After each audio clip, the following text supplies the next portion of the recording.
Hello everyone, welcome to another UFC review. This is for UFC Fight Night, Shevchenko vs Pena at the Pepsi Centre in Denver, Colorado. Before I start the actual review though, I do want to apologise for not reviewing it yesterday. I would have, but I didn't have enough time, free time to do it. Mostly because of the dinner I did. I had a lovely roast beef dinner. Unfortunately, I wound up eating, I ate all of it, and I had to wash up afterwards, and it took me a while.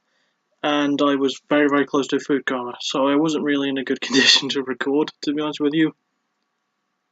So that's why I'm doing it today. So yeah, let's get this started. Let's get the Fight Pass fight out of the way first, and I technically kind of spoiled this for myself because when I was looking up when the card would be on the night, I accidentally spoiled for myself the two Facebook exclusive prelim fights, the ones that are on the Fight Pass. And I remember looking at the results, just thinking, man, and actually went up watching JC Cottrell against Jason Gonzalez, and Gonzalez went by submission in the first round, the toss choke. Really, really good performance. Crap. Sorry, I accidentally opened up the store thing when I was trying to click something else. Yeah, Jason Gonzalez really impressed me. It's good to see him still going, because this is the first fight I've actually seen him in since his really, really ill-advised stint on The Ultimate Fighter a couple of years ago. Just before near the end of 2015. You all know because that was the first season I ever reviewed on my channel. So yeah, he didn't do too well in that season, but he did really well here. Got a really, really good DOS choke, and my cat is. You just barely see the tip of his tail there and everything. But yeah, it was a really good show from Gonzalez, and let's move on to the actual prelim card itself. So we start off with. There he goes again. We start off with Marcos Rogerio de Lima against Jeremy Kimball, who was making his UFC debut. Kimball is a young kid with a really, really awesome neck beard. He's about 25, so he's close to my age, and that worries me. And de Lima won by knockout in the first round, about halfway through. Did he? No. I was just checking if he got performance of the night. It was a surprising finish because de Lima, I don't remember too much of the fight. Like I said, I'm reviewing it today, not yesterday. If I had reviewed it yesterday, I would be able to remember the details more clearly. But yeah, de Lima did a really, really good job. He was stunned for like a brief moment in the fight, from what I remember, but Kimball, for the most part, looked outclassed, and it was a fairly easy night for de Lima. Which is weird, because I think his coach has said something about him not expending his energy, so... But he was just like, screw it, I'm going to knock him out. Apparently he was missing Downton Abbey. The Brazilian version of Downton Abbey. That was a really, really stupid joke. What is wrong with you? I'm trying to record, and you're being all fluffy and adorable. We're going to move on to the next fight. Don't fall off. Next up, we have Eric Spicely, who I quite like, to be honest. I think is a really, really cool dude, against another debutant, Alessio De Chirico. I remember that. I say Chihiro because I was just watching Master Fear Trace doing the Danganronpa Trigger Happy Havoc Let's Play. Well, he's still doing it. One of the characters is Chihiro. Anyway. Yeah, Alessio Di Chirico and Chirico. Let's just call him Alessio. And Spicely won pretty easily. It was a fairly standard striking exchange, then he went for a clinch. He went for a takedown.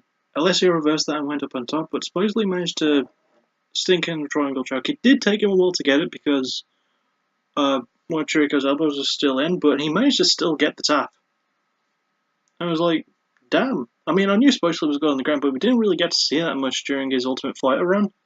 So to actually see him do really, really well on the ground with the triangle choke, which is very difficult to pull off, and to win with that. Did he get performance of the night though? I'm trying to remember. Nah, he didn't. I've got the bloody thing up, like the Wikipedia page up, just to check. Because I always do when I record. You all know this, I haven't lied to you about it. But yeah, Spicely did a really good job. I'm really impressed with him. It would be nice to see him keep this up. I do want to see Alessio get another chance though. It was kind of a squash match in a way, but it wasn't a complete one, so I would like to see Alessio try again. Next up was Jordan Johnson against Enrique Silva. I think Jordan Johnson, this was his debut. I don't remember. I don't remember a whole lot of this fight. All I know is that Jordan won. And I would move on, but there was a lot of refereeing. There wasn't refereeing problems. There was new referees. There was one named Tim Mills who could not stop smiling. Tom Johnson, who had a really, really awesome beard. Adam Martinez, who I haven't seen in ages in the octagon. And the referees had new shirts, new fancy shirts, because they're in Denver. They were sponsored by the Colorado Athletic State Commission. They looked really nice. They had these fancy white stripe designs on the sleeves. It was really, really cool. There was a lot of editing screw-ups, though, particularly with replays.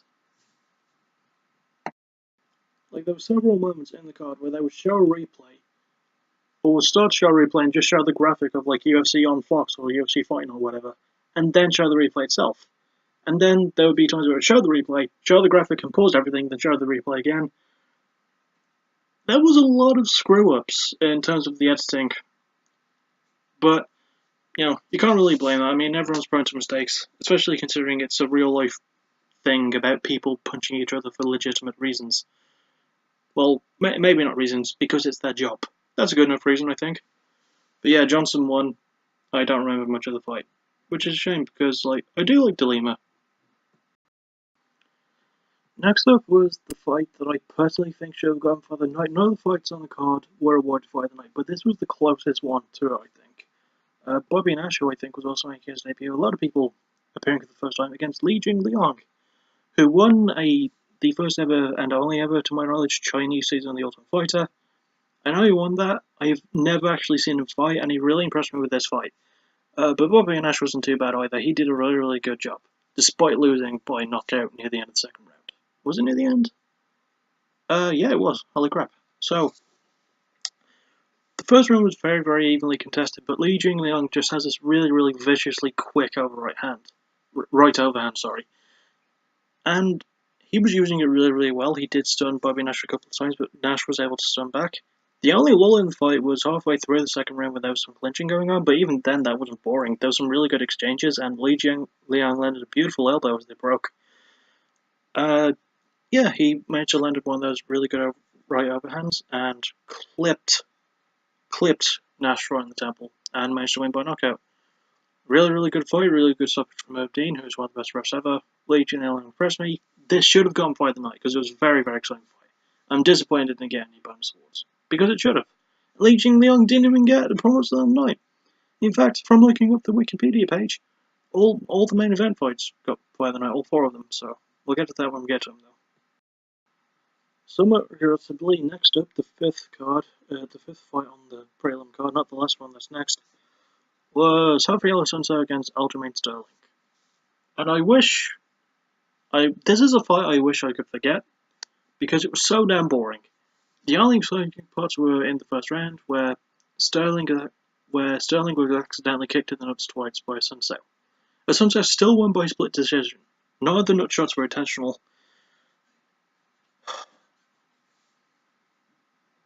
But a whole lot of nothing.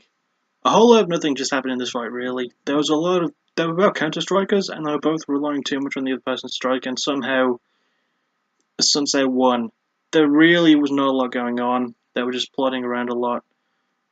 I think Sterling went for a couple of takedowns. I think Sun Tzu did the same. I don't remember. I don't remember that much, but I do remember that this fight was so boring. It was so boring. My least favourite fight on the card. There was plenty of boos at the end for good reason. Not as many boos as a fight that's going to be coming up. Oh no, we're going to look out for that. And lastly on the prelim card was actually a very good fight. Nate Marquardt against Sam Alvey. Sam Alvey won by... Did Sam Alvey win? Did he win? Yeah, he did. He won by decision. It was a fairly close fight. But Sam Alvey, like, you know, he's a good counter striker, but he's really good aggressive as well, and he was relying too much on his counter work, lovely cuppa, throughout the first couple of rounds. In round 3, he did start getting more aggressive, though, and he did manage to steal the win. He got a good couple of takedowns against Nate Marquardt, of all people, who is one of the most underrated fighters ever, and one of the best ever. Like, he's just able to do everything, pretty much, and Sam Alvey managed to outclass him. Saying that, one of the last fights I saw Marquardt in, saw him getting knocked the fuck out by Hector Lombard, but then again, that's Hector Lombard. He could knock out a fucking mountain if he wanted to, I'm pretty sure. Sorry for my language. Anyway, yeah, it was a really good fight. Decent way to cap the trailing card. Not as good as the starting point. Definitely not as good as Leeching against Bobby Nash, but we're going to move on to the main card now. Jason Knight against Alex Caceres, who I quite like. Jason Knight, kind of a douche. I won't lie, but he's a really, really good fighter, and he won in round 2 with a good rear naked choke. It was a very, very close fight, and obviously Caceres was doing his signature combos of like the 1-2 punch to the body and the head. He's very quick and very unpredictable, which is why I like Caceres. Also, his afro is awesome. Shame he lost, but Jason Knight, I think, needed the win a bit more. Then again, Caceres does not have the best UFC record. He's only a young kid, which is disappointing. He's got like 10 losses on his record, I think. Hang on, I'm gonna quickly look that up before someone corrects me in the comment section. I have 15 subscribers. At least one of them is bound to say something. Yeah, 10 losses with this loss, actually, huh? I was right. So, yeah, 12 to 10. That's not a really good record for someone that young.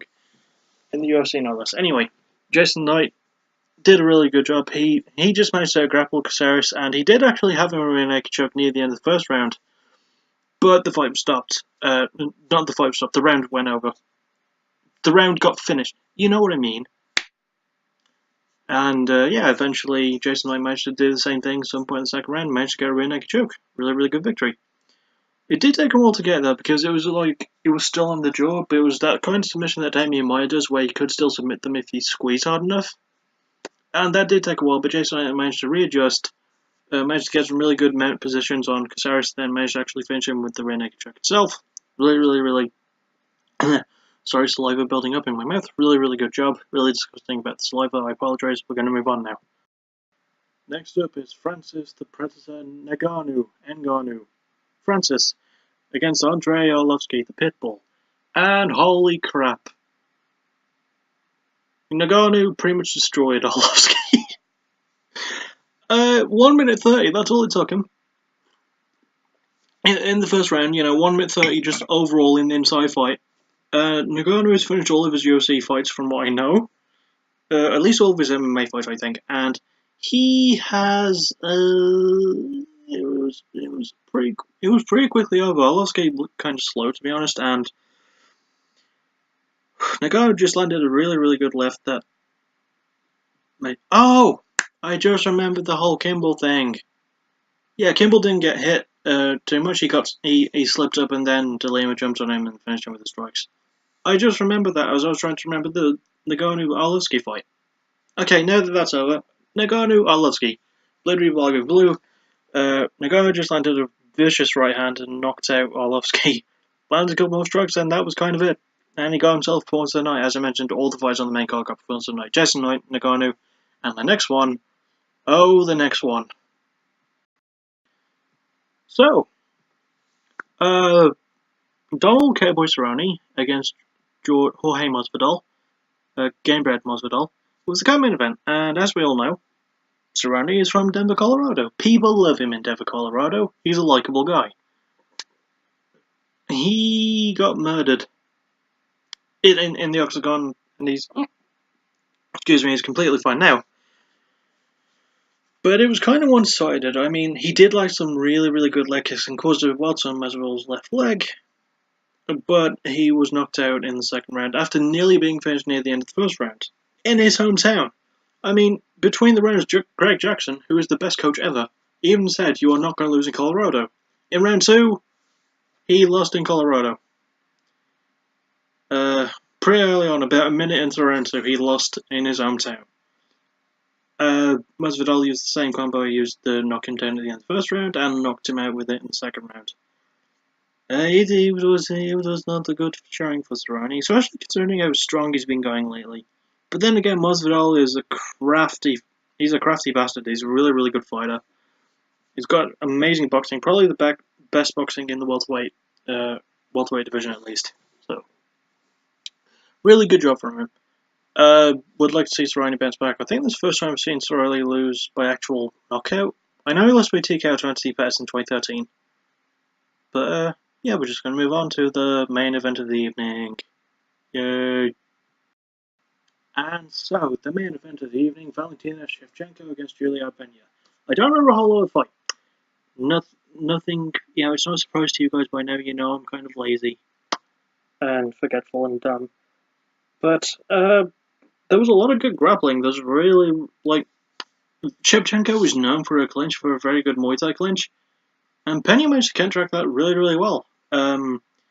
Eventually, though, Shevchenko did manage to. It was in the second round, but near the end of the first round, she did have a good armbar position on Pena. Almost tapped her out with it. Didn't quite.